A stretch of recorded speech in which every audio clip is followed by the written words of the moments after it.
Σύλλογος Αθλούμενων Ατόμων με Αναπηρία, ο Φίλιππος, σας προσκαλεί στο τρίτο Διεθνές Μίτινγκ Κολύμβησης ΑΜΕΑ Φιλίππια στις 27 και 28 Ιανουαρίου του 2024 στο Ποσειδόνιο Κολυμβητήριο Θεσσαλονίκης, με τη συμμετοχή τουλάχιστον 200 αθλητών με αναπηρία από όλο τον κόσμο.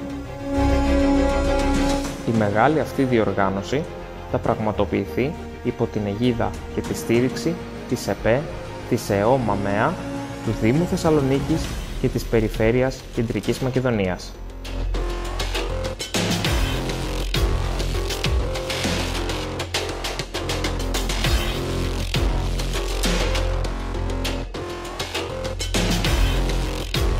Σας περιμένουμε λοιπόν σε αυτή τη μεγάλη διοργάνωση να μας ενισχύσετε και να γνωρίσετε και το έργο μας από κοντά.